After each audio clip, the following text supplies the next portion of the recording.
বদরের ময়দানে এই পাশে কোরাইশ, এই পাশে মুসলমানেরা। বিশ্বনবী জ্বালাময়ী ভাষণ দিলেন, বললেন কুমু ইলা জান্নাতিন আরদুহাস সামাওয়াতি ওয়াল আরদ উইদ্দাত লিল মুত্তাকিন।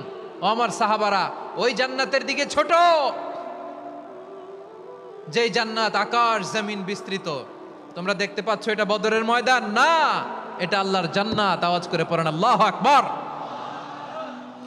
বিশ্বনবী বললেন ছোট ওই জান্নাতের দিকে, যে জান্নাতের বিস্তৃতি আকাশ জমিন বিস্তৃত। বিশ্বনবীর এই কথা শোনার পরে এক আনসারী সাহাবী সাইয়েদনা উমাইর ইবনুল হুমাম রাদিয়াল্লাহু তাআলা আনহু খেজুর খাচ্ছিলেন। তিনি বিশ্বনবীর দিকে তাকিয়ে কথা শুনছেন আর খেজুর খাচ্ছেন। যখন বিশ্বনবী বললেন জান্নাতের দিকে ছোট, যে জান্নাত আকাশ জমিন বিস্তৃত, বিশ্বনবীর কথা শোনা মাত্র সাইয়েদনা উমাইর ইবনুল হুমাম বললেন বাহ বাহ। কি বললেন? বাহ বাহ মানে চমৎকার। বিশ্বনবী বললেন মা ইয়াহমিলুকা আলা কওলিকা বাহ বাহ ইয়া উমাইর। ও উমাইর, আমার এই কথা শুনে তুমি কেন বললা বাহ বাহ, চমৎকার চমৎকার কেন বললা? সাইয়েদনা উমাইর ইবনে হুমাম রাদিয়াল্লাহু তাআলা আনহু বললেন ইয়া রাসূলুল্লাহ, আপনার এই কথা শুনে আমি বড্ড খুশি হয়েছি, আর আমি প্রত্যাশা করছি আমি যদি ওই জান্নাতের মালিক হতে পারি তাহলে কতই না ভালো হতো। সুবহানাল্লাহ বলেন। বিশ্বনবী বললেন ছোট এই জান্নাতের দিকে, যে জান্নাত আকাশ জমিন বিস্তৃত। আপনার এই চমৎকার মুখনিসৃত কথা শুনে আমার হৃদয়ের মধ্যে জান্নাতি হওয়ার বাসনা জেগে উঠলো, এজন্য বলেছি বাহ বাহ। আমি যদি ওই জান্নাতে যেতে পারতাম কতই না ভালো হতো। উমাইরের কথা শুনে বিশ্বনবী বললেন ঠিক আছে উমাইর, জান্নাতে ঢোকার জন্য, এই জান্নাতের অধিবাসী হওয়ার জন্য যেহেতু তোমার এত আকাঙ্ক্ষা, আমি বলে দিলাম আনতা মিন আহলিহা, তুমি আল্লাহর ওই জান্নাতের অধিবাসী হবা। সাইয়েদনা উমাইর রাদিয়াল্লাহু তাআলা আনহু খেজুর খাচ্ছিলেন আর মনে মনে ভাবে বিশ্বনবী যখন ওয়ারেন্টি দিয়েছে, বিশ্বনবী যখন গ্যারান্টি দিয়েছে আমি জান্নাতে যাব, তাহলে হাতে তো এখনো 3টা খেজুর বাকি। এই 3টা খেজুর যদি খাই তাহলে জান্নাতে ঢুকতে দেরি হয়ে যাবে। সুবহানাল্লাহ পড়েন। হাতে কয়টা খেজুর? 3টা খেজুর। বিশ্বনবী বললেন উমাইর আনতা মিন আহলিহা, তুমি ওই জান্নাতের অধিবাসী, তুমি জান্নাতি। উমাইর চিন্তা করলেন আমি জান্নাতি, নবীর মুখ দিয়ে যখন বেরোইছে ওই জান্নাতে তো আমার ঢুকতেই হবে, কিন্তু হাতে 3টা খেজুর খেয়ে যদি জিহাদের ময়দানে যাই তাহলে জান্নাতে যেতে তো দেরি হয়ে যাবে। এই চিন্তা আসা মাত্রই খেজুর 3টাকে তিনি ছুঁড়ে মারলেন, তলোয়ার বের করে আল্লাহু আকবার বলে বদরের ময়দানে ঝাঁপিয়ে পড়লেন। আল্লাহর শত্রুদেরকে কচুকাটা করে এক পর্যায়ে শাহাদাতের সুধা পেয়ে নিজেও জান্নাতি হয়ে গেলেন। পড়েন সুবহানাল্লাহ। কিভাবে চিত্রায়িত করেছিলেন তিনি, যে কারণে সাহাবারা জান্নাতের পাগল হয়ে গিয়েছেন। ইসলামের জীবনী, ওনার বায়োগ্রাফি নিয়ে কথা বলাটা দুষ্কর, কারণ এটার কোনো শেষ নাই, কুল নাই, কিনারা নাই, বিয়ন্ডলেস, বাউন্ডলেস, বটমলেস। সুবহানাল্লাহ বলেন। কারণ তিনি তো এমন নবী যিনি হ্যাঁ বললে এটা শরীয়তে হালাল হয়ে যায়।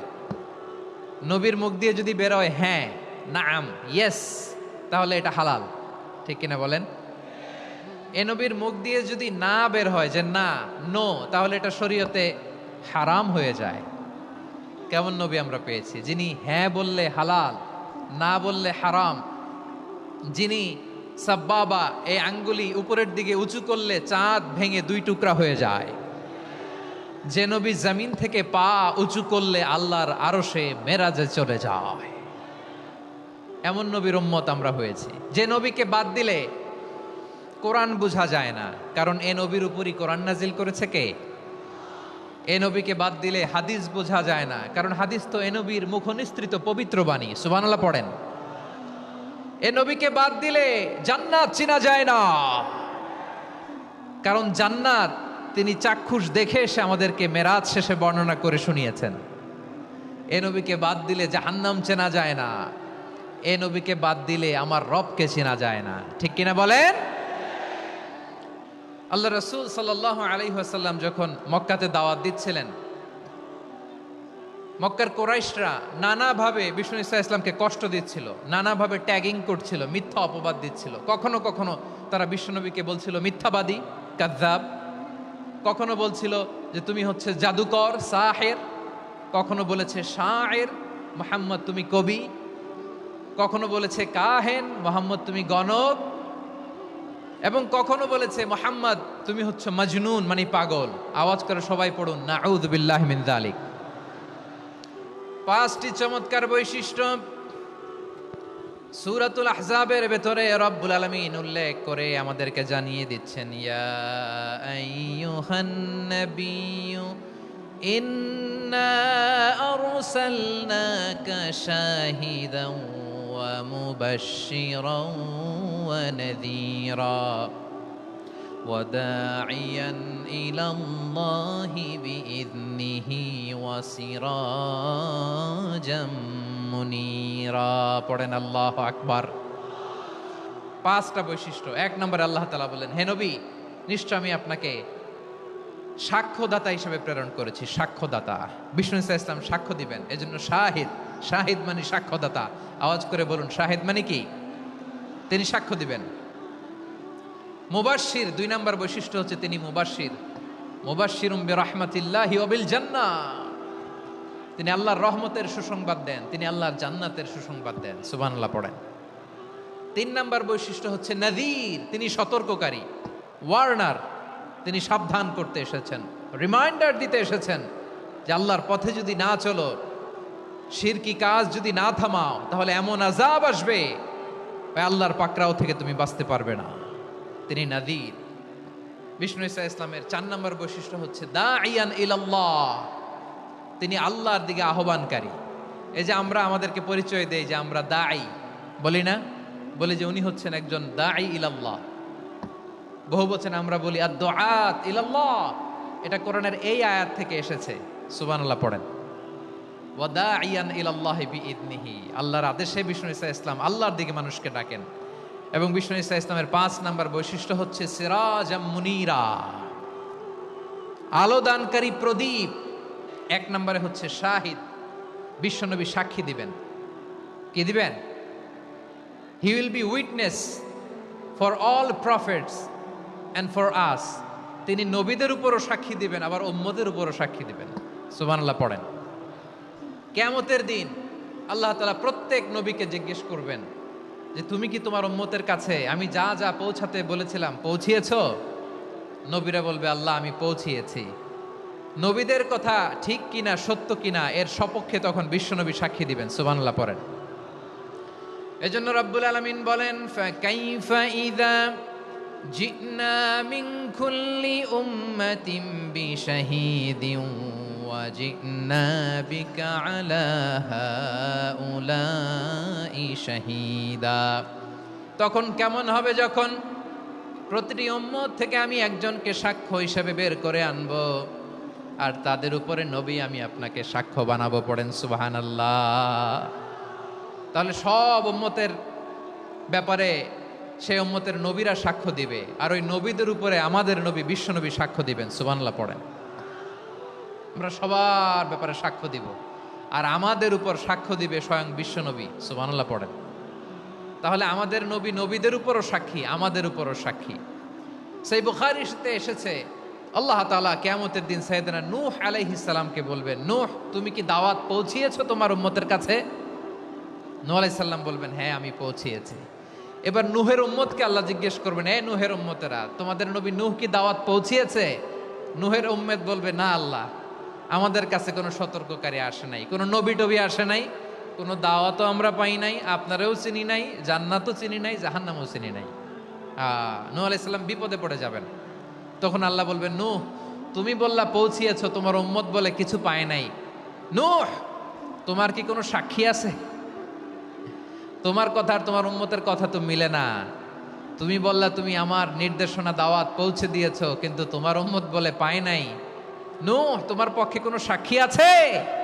নূহ আলাইহিস সালাম বলবেন আছে। কে? উম্মতে মুহাম্মাদী। তখন আমরা বলবো আল্লাহ, আল্লাহর নবী নূহ আলাইহিস সালাম তিনি আপনি যা যা বলেছেন ঠিক তা তা তার উম্মতের কাছে পৌঁছে দিয়েছে। আমরা বলবো আমাদের কোরআনে তোমাদের নবীর কথা আল্লাহ আমাদেরকে জানিয়েছেন, দিন রাত এক করে তোমাদের কাছে তিনি দাওয়াত পৌঁছেছেন। তোমরা কানের মধ্যে হাত দিয়ে রাখতা, চেহারাটা কাপড় দিয়ে ঢেকে রাখতা, আল্লাহর নবী নূহকে পিটিয়ে ছালা দিয়ে পেঁচিয়ে তোমরা পাহাড়ে তুলে রেখে আসতা। সব আমরা জানি। আমরা যখন বলবো এই কথা, নূহের উম্মত চুপসে যাবে, তখন আমরা সত্য বলেছি কিনা এটা আল্লাহ তাআলা জানতে চাইবে বিশ্বনবীর কাছে। তখন বিশ্বনবী আমাদের পক্ষে সাক্ষী দিবেন। আওয়াজ করে বলেন আল্লাহু আকবার। এজন্য আল্লাহ বলেন, নবী আপনি হচ্ছেন সাক্ষ্যদাতা। তো 2 নম্বর বৈশিষ্ট্য হচ্ছে মুবাশশিরা, তিনি সুসংবাদদাতা। সিলেটবাসী আওয়াজ করে আমার সাথে বলো, মুবাশশিরা মানে সুসংবাদদাতা। তিনি আল্লাহর রহমতের সুসংবাদ দেন, তিনি জান্নাতের সুসংবাদ দেন। এই উম্মতের মধ্য থেকে যারা গাফেল, যারা অবাধ্য, যারা সীমালঙ্ঘনকারী, তাদেরকে বিশ্বনবী আল্লাহর রহমতের সুসংবাদ দেন। তিনি বুঝান আল্লাহর দরবার 24/7 24 ঘন্টা খোলা। আপনি যত বড় পাপী হন, আপনি যতই অন্যায় করেন না কেন, আল্লাহর রহমতের দরিয়া, আল্লাহর রহমতের দরজা আপনার জন্য খোলা আছে না নেই? এজন্য রব্বুল আলামিন বিশ্বনবীর পরিচয় অন্য আয়াতে এভাবে তুলে ধরেন, ওয়ামা আরসালনাকা ইল্লা কাফাতান লিন্নাসি বাশীরাও ওয়া নাযীরা। নবী হে, আমি গোটা জগৎবাসীর জন্য আপনাকে সুসংবাদদাতা এবং সতর্ককারী করে জমিনে প্রেরণ করেছি। মুবাশশিরাম বিল জান্নাত, তিনি জান্নাতের সুসংবাদ দেন, তিনি আশা জাগান। নবীর কথা শুনলে মানুষ বুকে আশা ফিরে পায়। আমার নবী কাউকে হতাশ করেন না। হতাশা বিশ্বনবীর ডিকশনারিতে নাই। তিনি মানুষকে আশাবাদী করে তোলেন। বিশ্বনবীর কথা শুনলে মানুষের হৃদয় নরম হয়, তারা আশা ফিরে পায়। বিশ্বনবীর মুখ নিঃসৃত পবিত্র প্রতিটি কথাই আশা জাগানিয়া। সুবহানাল্লাহ পড়েন। আপনি প্রিয় নবীর মুখ নিঃসৃত বাণীগুলো পড়েন, কথামালাগুলো শোনেন, দেখবেন আশা পাবেন, বুকে আশা পাবেন, ভালোবাসা পাবেন। কারণ তিনি এমন সত্তা, এমন পার্সোনালিটি, তার কথা শুনলে হৃদয় নরম হয়ে যায়। মনে হয় হৃদয় খুলে তারে দিয়ে দেই, সব কথা যেন তারে বলা যায়। আওয়াজ করে বলেন ঠিক কিনা? বিশ্বনবী তিনি মানুষের হৃদয়ে আশা জাগান। আমরা মানুষকে ভয় দেখাই, ঠিক কিনা? আমরা ইসলামকে এমন কঠিনভাবে উপস্থাপন করি, মানুষ ভয় পেয়ে যায়। বিশ্বনবী মানুষকে ভয় দেখাতেন না, তিনি আশা দিতেন, ভরসা দিতেন। কানা রাসূলুল্লাহ সাল্লাল্লাহু আলাইহি ওয়াসাল্লাম ইযা বাআসা আহাদান মিন আসহাবিহি ফি আমরিহি কানা ইয়াকুল বাশশিরু ওয়ালা তুনাফিরু ইয়াসসিরু ওয়ালা তুআসসিরু। কাউকে কোনো দায়িত্ব দিয়ে পাঠালে সাহাবাদেরকে তিনি বলে দিতেন প্রত্যেককে যে বাশশিরু ওয়ালা তুনাফিরু, মানুষকে সুসংবাদ দিও, দিন থেকে ভাগিও না। সহজভাবে ইসলামকে উপস্থাপন করো, ইসলামের শিক্ষাটাকে জটিল করে উপস্থাপন করো না। সুবহানাল্লাহ, কত চমৎকার, কত সুন্দর আমাদের ধর্ম।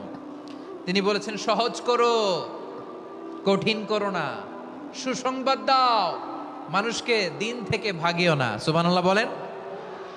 তাহলে বিশ্বনবী মানুষকে জান্নাতের সুসংবাদ দিয়েছেন। He was the bearer of glad tidings, জান্নাতের সুসংবাদদাতা। তিনি এমনভাবে জান্নাতের নাজ নেয়ামতের চিত্রায়িত করেছেন, উপস্থাপন করেছেন, সাহাবাদেরকে তিনি জান্নাতের পাগল বানিয়ে ছেড়েছেন। পড়েন সুবহানাল্লাহ। আমরা যদি দেখি the way the prophet Muhammad পোর্ট্রেড জান্নাহ, কিভাবে তিনি পোর্ট্রে করেছেন জান্নাতের যে সৌন্দর্য, কিভাবে তিনি সাহাবাদের সামনে তুলে ধরেছেন। বিশ্বনবী আল্লাহর কোরআন থেকে আমাদেরকে জানান আল্লাহর জান্নাতের সুসংবাদ দানকারী করে যে আল্লাহ আমাকে পাঠালেন। তোমরা কি জানো আল্লাহর জান্নাত কত সুন্দর? কোরআন থেকে বিশ্বনবী আমাদেরকে জানান, ফালা তা'লামু নাফসুম মা উখফিয়া লাহুম মিন কুররাতি আ'য়ুন জাযাআম বিমা কানু ইয়া'মালুন। মানুষের কর্মের প্রতিফল হিসেবে কত চমৎকার জান্নাত রব্বুল আলামিন নাজ নেয়ামত দিয়ে পরিপূর্ণ করে আমাদের জন্য প্রস্তুত করে রেখেছেন। পৃথিবীর কোনো মানুষ সেটা জানে না। পড়েন সুবহানাল্লাহ। আবার হাদিসে কুদসিতে বিশ্বনবী ফরমান, রব্বুল আলামিন বলেন, আ'দাদতু লিইবাদিয়াস সালিহিন মা লা আইনুন রাআত ওয়ালা উযুনুন সামিআত ওয়ালা খাতারা আলা কলবি বাশার। আল্লাহ বলেন, আমার নেককার বান্দাদের জন্য এমন চমৎকার জান্নাত আমি রেডি করে রেখেছি, মা লা আইনুন রাআত, কোন চোখ সে জান্নাতকে দেখে নাই, ওয়ালা উযুনুন সামিআত, কোন কর্ণকুহর সেই জান্নাতের আওয়াজ শোনে নাই, ওয়ালা খাতারা আলা কলবি বাশার, মানুষ কল্পনাতেও জান্নাতের ছবি আঁকতে পারে না। সুবহানাল্লাহ, কল্পনাতেও ছবি আঁকতে পারে না। পৃথিবীর যত বিখ্যাত বিখ্যাত ডিজাইনাররা আছে সবাইকে একসাথে বসিয়ে যদি আমরা বলি জান্নাতে যে চেয়ারের মধ্যে আমরা বসবো, এই চেয়ারের একটা ডিজাইন করেন তো, কোটি কোটি ডিজাইনকে একসাথে করা হলেও জান্নাতের একটা চেয়ারের ডিজাইন হবে? প্রিয় সিলেট, আওয়াজ করে বলো, জান্নাতের একটা চেয়ারের ডিজাইন তারা করতে পারবে না। কেমন জান্নাতে আমরা যাব? বিশ্বনবী কিভাবে জান্নাতকে আমাদের সামনে চিত্রায়িত করেছেন, পোট্রে করেছেন? তিনি বলেছেন, জান্নাতীরা যখন জান্নাতে ঢুকবে, ফেরেশতারা জান্নাতীদেরকে বলবে, ওয়া ইন্না লাকুম আন তাসিহু ফালা তাসকামু আবাদা। ও জান্নাতীরা, তোমরা আজীবন সুস্থ থাকবা, কোনোদিন অসুস্থ হবা না। সুবহানাল্লাহ বলেন। ওয়া ইন্না লাকুম আন তাহইয়াউ ফালা তামুতু আবাদা। তোমরা অমর হবা, মৃত্যু তোমাদের স্পর্শ করবে না। সুবহানাল্লাহ। অমর হওয়ার জন্য আমরা কত কিছু করি। জান্নাতে গেলে অমর হওয়া যাবে, ঠিক কিনা বলেন? তোমরা চিরকাল বেঁচে থাকবা, তোমরা আর মরবা না। ওয়া ইন্না লাকুম আন তাশিব্বু ফালা তাহরামু আবাদা। তোমরা চির যুবক থাকবা, আর বার্ধক্য তোমাদের স্পর্শ করবে না। সুবহানাল্লাহ বলেন। এই দুনিয়ার সুখ আনন্দকে নষ্ট করে দেয় বার্ধক্য। মানুষ বুড়ো হতে চায় না। ভারতের একজন ধনকুবের আছে, নাম শুনেছেন না? মুকেশ আম্বানি। ওনার স্ত্রী নীতা আম্বানি, আমি একটা নিউজে দেখলাম যে তিনি গোল্ড ওয়াটার খেয়েছেন। এক বোতল গোল্ড ওয়াটারের দাম মোস্ট লাইকলি $60,000, $60,000 এক বোতল গোল্ড ওয়াটার। কেন? এটা খেলে বার্ধক্যের ছাপ নাকি চেহারায় লাগে না। কিন্তু মানুষ যতই বয়স ধরে রাখতে চাক, এই দুনিয়ার জামিনে সে কি তার বয়স লুকাতে পারে? আমার কলিজা টুকরা সিলেট, আওয়াজ করে বলেন, এই দুনিয়ার জীবনে বয়সকে ধরে রাখা যাবে? আপনি অমর হবেন জান্নাতে, চির সুস্থ হবেন জান্নাতে। আপনি যদি চির যৌবন থাকতে চান, চির যুবক, এটা পাবেন জান্নাতে। সুবহানাল্লাহ বলেন। ওই জান্নাতে আপনি যেতে চান তো? চান? এভাবে বিশ্বনবী উম্মতের সামনে জান্নাতকে চিত্রায়িত করেছেন, পোর্ট্রে করেছেন। এজন্য বিশ্বনবীর বৈশিষ্ট্য দিয়েছেন আল্লাহ তাআলা মুবাশশিরাম বিল জান্নাহ। নবী হে, আপনি জান্নাতের সুসংবাদদাতা। আওয়াজ করে পড়তে হবে আল্লাহু আকবার। 3 নম্বরে আমরা আছি নাযীরা। তিনি হলেন সতর্ককারী, দ্য ওয়ার্নার। ওয়ার্নিং দিতে তিনি এসেছেন। হি ওয়াজ দ্য ওয়ার্নার। সতর্ক করতে, সাবধান বাণী দিতে তিনি এই জামিনে এসেছেন, ঠিক কিনা বলেন? রব্বুল আলামিন বলেন, তাবারাকাল্লাযী নাযালাল ফুরকানা আলা আবদিহি লিয়াকুনা লিল আলামিনা নাযীরা। বরকতময় সেই সত্তা যিনি ফুরকানকে, মানে এই কোরআনকে তার বান্দার উপর নাজিল করেছেন, যাতে করে বিশ্ব নবী গোটা মানব মণ্ডলীর জন্য সতর্ককারী হতে পারেন। সুবহানাল্লাহ। বিশ্ব নবী সবাইকে সতর্ক করতে এসেছে আমার প্রিয় সিলেটের ভাইয়েরা। সূরা আলাক নাজিল হলো, তারপর সূরা মুদ্দাসসির নাজিল হলো। আল্লাহ বললেন, ইয়া আইয়ুহাল মুদ্দাসসির কুম ফাআনযির, stand up and warn your people. বিশ্বনবী ওহির ভার সহ্য করতে না পেরে কাঁপুনি এসে গেল, শীত লাগছিল, তিনি চাদর গায়ে দিলেন। আল্লাহ বললেন, ইয়া আইয়ুহাল মুদ্দাসসির, হে চাদরওয়ালা, কুম ফাআনযির, স্ট্যান্ড আপ, ফাআনযির, ওয়ার্ন করো, সতর্ক করো। সুবহানাল্লাহ। ওই যে বিশ্বনবী স্ট্যান্ড আপ, দাঁড়ালেন আর সতর্ক শুরু করলেন, এন্তেকালের আগ পর্যন্ত আর বসতে পারেন নাই। বিশ্বনবী সাফা পাহাড়ের চূড়ায় উঠে গেলেন, ডাকতে আরম্ভ করলেন, ও আমার বংশের লোকেরা, ও আমার সম্প্রদায়ের লোকেরা, আমি যদি বলি পাহাড়ের পেছনে একদল ঘোড়সাওয়ার তোমাদেরকে আক্রমণ করার জন্য রেডি হয়ে আছে, ও আমার মক্কাবাসী, আমার কথা তোমরা বিশ্বাস করবা নাকি? সবাই এক বাক্যে বলে দিল, বিশ্বাস করব। সুবহানাল্লাহ। ও আমার মক্কাবাসী, আমি যদি বলি পাহাড়ের পেছনে একদল ব্যাটালিয়ন তোমাদেরকে অ্যাটাক করবে, আমি বললে বিশ্বাস করবা? মক্কাবাসী কি উত্তর দিয়েছিল জানেন? এত হেভি ওয়েটফুল একটা কথা বলেছিল। তারা বলেছিল, অবশ্যই বিশ্বাস করব, কারণ মা জাররাবনা আলাইকা ইল্লা সিদকা, আমরা জীবনে কোনোদিন তোমার মুখে মিথ্যা শুনি নাই। সুবহানাল্লাহ কইবেন না? তখন বিশ্বনবী বললেন, ফা ইন্নী নাযীরুল লাকুম বাইনা ইয়াদাই আযাবিন শাদীদ, যদি আমার কথা বিশ্বাস করো তাহলে জেনে রাখো, যদি মূর্তি পূজা আর এই শিরকি কর্মকাণ্ড ছেড়ে না দিয়ে এক আল্লাহর পথে ফিরে না আসো, কঠিন আযাব তোমাদের জন্য অপেক্ষা করছে। আওয়াজ করে পড়েন আল্লাহু আকবার। ফাইন্নী নাযীরুল লাকুম বাইনা ইয়াদাই আযাবিন শাদীদ, ভয়ঙ্করতম শাস্তি তোমাদের জন্য অপেক্ষা করেছে, আমি সেই শাস্তির সতর্কতা দিতে এসেছি। তাহলে বিশ্বনবীর আরেকটা বৈশিষ্ট্য, তিনি সতর্কতাকারী। সুবহানাল্লাহ, তিনি সতর্ককারী। উম্মাকে রিমাইন্ডার দিতে এসেছেন, ওয়ার্নিং দিতে এসেছেন। আবার জাহান্নামীরা যখন জাহান্নামে যাবে, ফেরেশতারা ডেকে বলবে, ও কপাল পোড়া জাহান্নামীরা, জাহান্নামে কেন ঢুকলা? দুনিয়ার বুকে কি তোমাদেরকে সতর্ক করার জন্য কেউ আসে নাই? কুল্লামা উলকিয়া ফিহা ফাউজুন সাআলাহুম খাজানাতুহা আলাম ইয়াতিকুম নাযীর। সুবহানাল্লাহ পড়েন, আলাম ইয়াতিকুম নাযীর, কোন সতর্ককারী আসে নাই? বিশ্বনবী নাযীর হয়ে, সতর্ককারী হয়ে পৃথিবীতে আসলেন। তিনি জাহান্নামের ব্যাপারে উম্মাকে সতর্ক করেছেন। জান্নাতকে যেমনি তিনি চমকপ্রদভাবে উম্মার সামনে পোট্রে করেছেন, চিত্রায়িত করেছেন, ঠিক অনুরূপভাবে ভয়ঙ্কর জাহান্নামকেও তিনি এই উম্মার সামনে পোট্রে করেছেন। জাহান্নামকে কিভাবে বিশ্বনবী উম্মার সামনে পোট্রে করলেন, চিত্রায়িত করলেন, শুনতে মনে চায়? সিলেট। কি ভয়ঙ্কর শাস্তির বর্ণনা যে বিশ্বনবী দিয়েছেন, এত বিস্তর আলোচনার সুযোগ আমার নাই। আমি শুধু সবচেয়ে হালকা পাতলা, দ্য লাইট পানিশমেন্ট, সবচেয়ে হালকা শাস্তি কি হবে এটা বলবো। বিশ্বনবী বলেন, ইন্না আহওয়ানা আহলিন নারি আযাবান ইয়াউমাল কিয়ামাতি লারাজুলুন তুদউ ফি আখমাসি কদামাইহি জামরাতান ইয়াগলি মিনহুমা দিমাগু। জাহান্নামের সবচেয়ে হালকা আযাব কি হবে শোনো। সবচেয়ে ভারী না হালকা? সবাই বলুন, জাহান্নামের সবচেয়ে কঠিন আযাব না হালকা? জাহান্নামের সবচাইতে হালকা আযাব হলো ওই ব্যক্তির আযাব যার পায়ে দুটো জাহান্নামের আগুনের জুতা পুড়িয়ে দেয়া হবে। ওই আগুনের উত্তাপে তার মাথার মগজগুলো ভাতের মারের মতো টপ টপ টপ টপ করে বেয়ে বেয়ে পড়বে।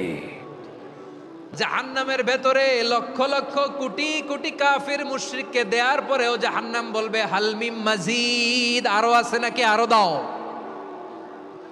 কোটি কোটি কাফেরের দল, মুশরিকের দল, সীমা লঙ্ঘনকারী দল, তাদেরকে যখন জাহান্নামে ফেলা হবে, বড় বড় পাথর খণ্ড জাহান্নামে ফেলা হবে, তারপরও জাহান্নাম বলবে, হালমিম মাজিদ, আরো আছে নাকি, দাও, আরো দাও, আরো দাও।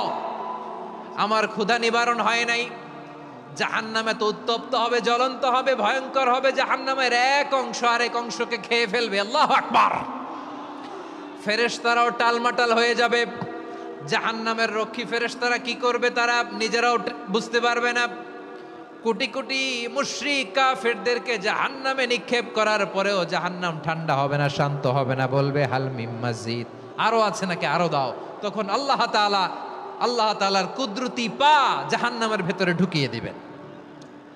সুবহানাল্লাহ পড়তে পারলেন না মজা করে?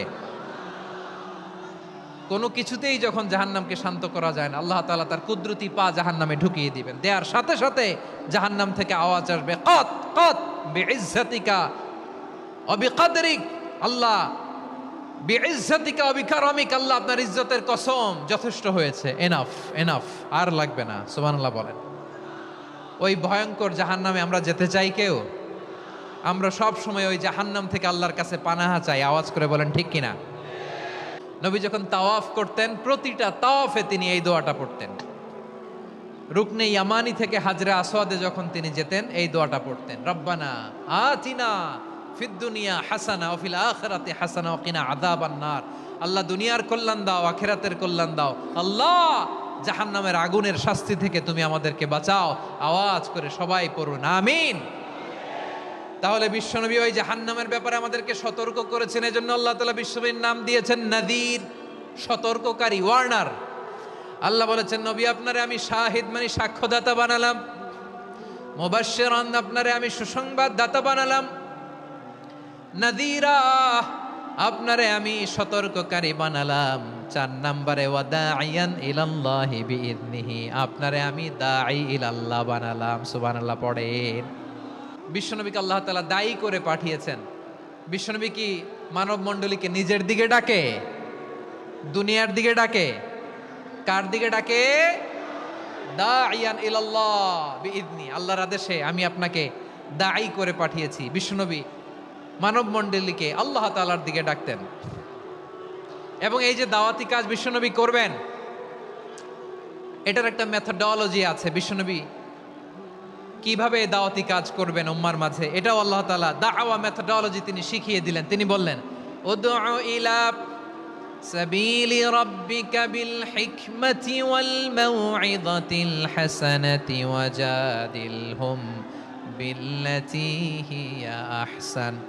নবী হে, আপনি মানুষকে আপনার রবের দিকে ডাকুন প্রজ্ঞার সাথে, বিচক্ষণতার সাথে, সুন্দর কথামালা দিয়ে, উপদেশ দিয়ে। আর যদি আল্লাহর দ্বীন প্রচার করতে যে কারো সাথে তর্ক করতে হয়, সর্বোত্তম পন্থায় সেই তর্ক করেন। পড়েন সুবহানাল্লাহ। সে যখন ইসলামে আসে একবারে আপনি সব চাপিয়ে দেবেন না। নতুন কেউ দিনে ফিরেছে, ইসলাম মানতে চায়, আপনি যদি বলেন তোর 5 ওয়াক্ত নামাজ পড়তে হবে, রোজা রাখতে হবে, তাহাজ্জুদ পড়তে হবে, তোর দাড়ি নাই কেন, তুই তো জাহান্নামে যাবি, এরকম অনেকে বলে কি বলে না? বলা যাবে না, এগুলো বলবেন না। দাওয়াত দিতে হবে গ্রাজুয়ালি, ধীরে ধীরে মানুষকে বোঝাতে হবে। এটা কি কোরআনের মাজলিসের পরিবেশ হইল? একবারে ইসলামের সব মানুষ মানতে পারে না। আপনারা কি জানেন মদের বিধান, মদের হারাম হওয়ার বিধান একবারে আসে নাই। প্রথমে বলা হয়েছে মদে কিছু উপকারও আছে, ক্ষতিও আছে, তবে উপকারের চেয়ে ক্ষতি বেশি। সাহাবারা সাবধান হয়ে গেল। এরপর বিধান নাজিল হলো, তোমরা নামাজে যাওয়ার আগে মদ খেও না। 5 বেলা সাহাবারা আর মদের কাছেও যেতেন না, আরো সাবধান হয়ে গেল। সব শেষে ইন্নামাল খামরু ওয়াল মাইসিরু ওয়াল আনসাবু ওয়াল আজলামু রিজসুম মিন আমালিশ শাইতান ফাজতানিবু। মদ, জুয়া এগুলো শয়তানের কাজ, এগুলো থেকে বিরত থাকো। সবাই মদ খাওয়া থেকে একেবারে বিরত রইল। মদের মটকা হাড়ি ভেঙে সবাই মদিনার রাস্তায় ঢেলে দিল। মদের পানিতে পুরো মদিনার অলি গলি সয়লাভ হয়ে গেল। বলেন সুবহানাল্লাহ। তাহলে মদ কি একবারে হারাম হয়েছে? প্রিয় সিলেট, আওয়াজ করে বলেন, মদের বিধান, হারাম হওয়ার বিধান, এটা কি একবারে হয়েছে? কেউ যদি ইসলাম মানতে চায় একবারে তাকে সবকিছু চাপিয়ে দেয়া যাবে? সিলেট, আজকে কি করছো এটা মনে থাকবে।